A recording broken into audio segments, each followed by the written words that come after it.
This is Montana This Morning.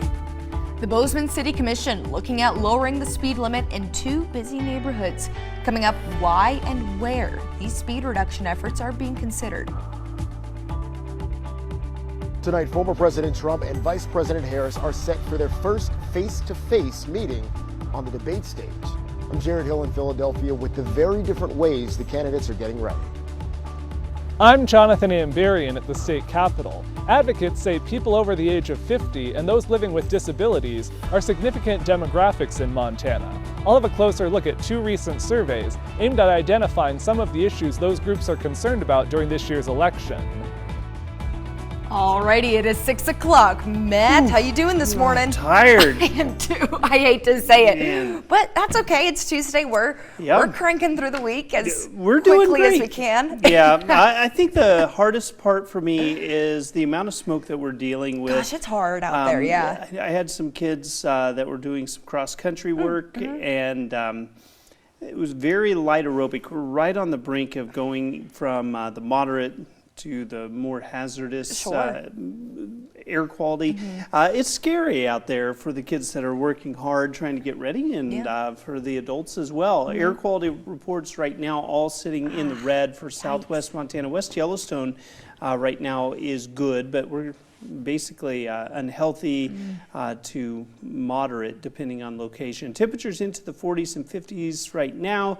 I do see some rain chances late in the afternoon, basically Butte and northward, and those rain chances are pretty limited overall.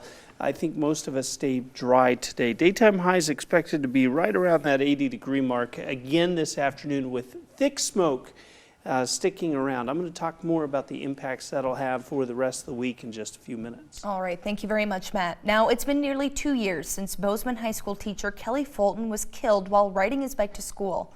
Following his death, residents called on city leaders to lower speed limits across the city. Tuesday night, Boseman City Commission will consider an ordinance to lower the speed along Oak Street in front of Kenyon Noble and Kagi Boulevard in front of Bobcat Stadium. Last year, the city lowered speeds on city-controlled streets, but residents pushed the city to lower speeds on this section of Oak. Boseman's transportation director says they were able to get the reduction approved by the Montana Department of Transportation. We knew, though, that there were a couple gaps where we really needed to address on the state system. These are our first two attempts and successful attempts to get those reduced. And we're grateful that we're able to do that. That's the section that has seen a fair amount of speed-related crashes and injuries. And so in doing our speed study, we did see actually a fair amount of difference in speeds between the sections that were signed at 35 miles per hour and this one that's 45.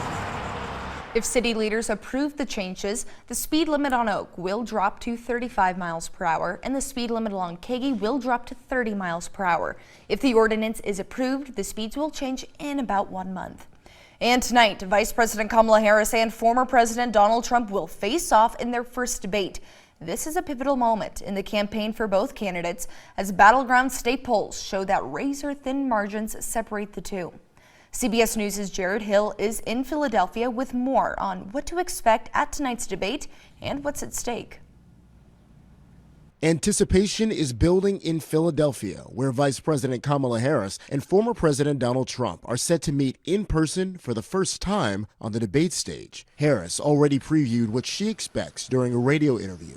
I think he's going to lie. There's no floor for him in terms of how low he will go, and we should be prepared for that. The vice president has spent the past few days doing mock debates, practicing on a stage with lights, and sparring with a Trump stand-in, former Hillary Clinton aide Felipe Reyes, who even dressed like the former president. If I destroy her in the debate, they'll say, Trump suffered a humiliating defeat tonight, no matter what. Trump has said he doesn't need formal preparation, but he has been doing policy sessions with a small team of advisors, among them former Democratic presidential candidate Tulsi Gabbard. Tonight's debate comes at a critical moment for both campaigns as they try and win over undecided voters. Razor-thin margins separate the two in just a handful of battleground states, according to the latest CBS News polls. Here in Pennsylvania, Harris and Trump are essentially in a statistical dead heat. I'm interested to hear what both individuals have to say. I haven't swayed who I'm going to vote for. I will not be endorsing Donald Trump this year. Today, the Harris campaign is playing offense, releasing new ads ahead of the debate. Both candidates will return to barnstorming through key battleground states later this week. Jared Hill, CBS News, Philadelphia. Now to more on tonight's rules. There will be no live audience in the room during the debate, and neither candidate will be making an opening statement. The two are not allowed to have any props or pre-written notes on stage, though they will get a pen and notepad. The candidates' mics will be muted when the other person is talking, with only the moderators allowed to ask questions. Now, from changes to the child tax credit to no taxes on tips, the presidential campaigns have been busy promoting voters with what they would do if they're elected in November. But where is all the money for all this change coming from? Our Joe St. George looks at the growing price tag of the candidates' ideas. Whichever candidate wins in November will have to work with lawmakers under these columns to pass their campaign promises into law. There's only one issue for the candidates: economic ideas can be expensive. You don't usually learn a lot at a bus stop. That's not the case at this one, a few blocks from the U.S. Capitol. A reminder of how much debt our country is in, $35 trillion and growing. A number so high that if you divided it by every American, we would all owe over $104,000. We are going to not charge taxes on tips. We will continue our fight for working families of America. On the campaign trail, you don't hear much about the debt, but you do hear plenty of ideas from the candidates regarding how to help your pocketbook. Take, for instance, the idea to have no taxes on tips for service workers. Former President Trump has endorsed the idea. Vice President Harris has too. The cost, according to the Committee for a Responsible Federal Budget, the price tag will be $150 to $250 billion over 5 years. What about increasing the child tax credit? In an interview recently, Republican vice presidential nominee J.D. Vance suggested increasing it from $2,000 to $5,000 per child. Vice President Harris has backed increasing it too, and even proposed a new $6,000 newborn tax credit. The cost? Anywhere between $1 to $3 trillion over 10 years, depending on income limits and qualifications. There are other ideas too. Trump has called for no taxes on Social Security benefits, potentially costing $100 billion a year. Harris has called for a $25,000 down payment assistance program to help home buyers, something that could cost between $25 and $35 billion annually. It's essentially telling everybody what they want to hear. Kent Smetters is with the Wharton School of Business and analyzes how much the candidates' campaign promises might cost taxpayers. There's no question that Trump is calling for more debt over the next decade than Harris, so over twice as much. Smetters says that's because Trump has expressed interest in lowering the current corporate tax rate, which may create more economic activity but would also likely create more debt. Harris, meanwhile, has called for higher corporate taxes, which would create revenue. If you're wondering why the debt matters, Smetters says future generations could see drastic spending cuts or higher inflation. The burden that we're placing on future generations, somebody has to pay it. Joe St. George, Scripps News, Washington. And organizations serving older Montanans and those with disabilities say the groups they work with are important demographics in the state, and they're encouraging candidates in this year's election to pay attention to their priorities.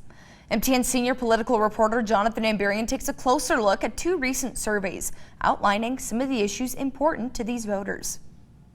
Advocates say people over the age of 50 have made up well over half of Montana voters in recent elections, and that a sizable percentage of Montanans are living with disabilities.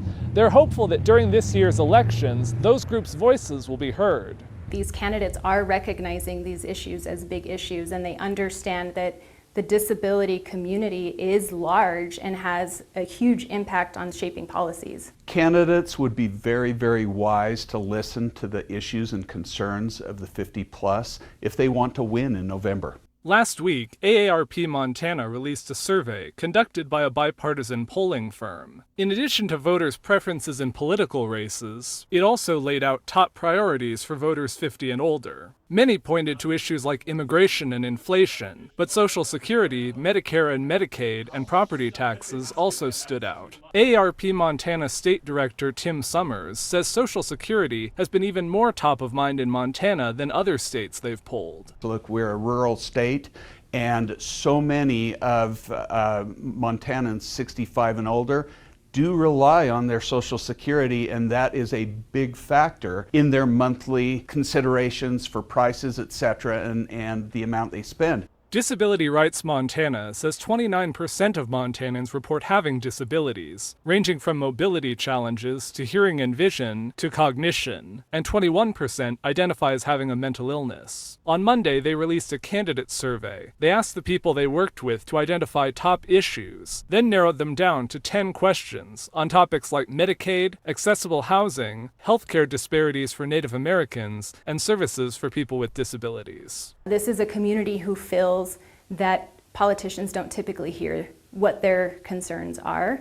And I think that's why there was so much participation from the community. We're now just over a month away from mail ballots going out to Montana voters, and less than 2 months away from Election Day in November.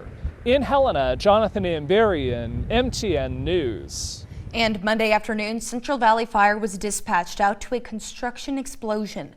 Firefighters arrived to the building site of the Amazon warehouse off of Jackrabbit and Boseman. This incident was a hydraulic explosion that occurred with a concrete pump truck. Central Valley says there was only one person injured and they are currently recovering in the hospital. And firefighters on the scene at a wildfire in Clarkston. The fire broke out earlier Monday afternoon on private property on Antelope Road between Lazy Elk and Logan Trident Roads. Several agencies responded, including Clarkston, Three Forks, and Manhattan Fire. Firefighters appear to have handled the blaze, but high winds keep sparking new flames. Several neighbors pitched in to help. Really are in trouble. And we got down here and we saw that this whole area was on fire and there was horses that needed to be moved and it was pretty chaotic, so we just decided to jump in. No word yet on the size of the fire, and firefighters tell us the cause is still under investigation.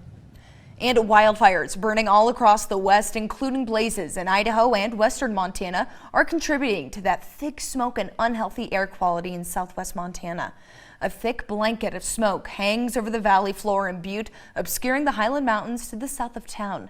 Butte Silver Bow's environmental health manager tells us what you can do to mitigate your exposure. The smoke we're having right now is the highest concentrations we've had this wildfire season. We're up into the unhealthy, so everyone should be aware of that and, stay indoors, set up your clean indoor air shelters, use air purifiers, limit activity outside as much as you can. Simply, there's not much people can do if they have to perform their jobs outside, but those who fall into what is considered to be vulnerable populations should try to limit exposure to unclean air. Public schools in Butte canceled sports activities for Monday, and the good news is that air quality is likely to improve with the cold front moving in later this week, Matt, but that'll bring in rain showers, cooler temperatures, but we got to make it there first. And we still have that smoke pretty thick across the area, so we'll be watching that very carefully and keep you updated. Definitely. I mean, even driving to work this morning, which usually is clear and cool. The lights, you could see some of the smoke out there. That's right. Now, before we head into a break, wanted to share this with you. Let's pause the wildfire talk just for a moment. We'll get into it in Matt's weather in just a few minutes. Let's go down to the Keys. I'm talking the Florida Keys. What's going on here? A race of sorts? Oh, yeah. Typically when I go to Florida, I'm there to rest and relax a little bit. Not these people. Heck no. They are in it to win it. That one person up front, man, they were just... Oh, they're crushing them. Yeah. They're absolutely crushing the competition. Over 300 swimmers from the U.S. and even several countries competed in an 8-mile open water challenge, all to raise awareness and to fund restoration for an aging lighthouse off of the Florida Keys. That's great. So it's a really, really cool opportunity to, one, get out, stay active, cool off a little bit in Florida, which can be a really nice thing. But another nice thing, help restore that little piece of history right there. Water is so pristine and beautiful. It's crystal clear. It's absolutely stunning. So eventually there was a winner, thankfully. And wow, I mean, really, the real winner are the people that enjoy that lighthouse. Yeah, exactly right. That's great. It's pretty amazing stuff. All right, time for that break coming at you right now. When we come back, though, Matt's going to have a look at that forecast, top stories coming your way, and school is back in session all across the country, but that also means protests are back on campuses. We're going to have the latest on those campus protests coming up after the break.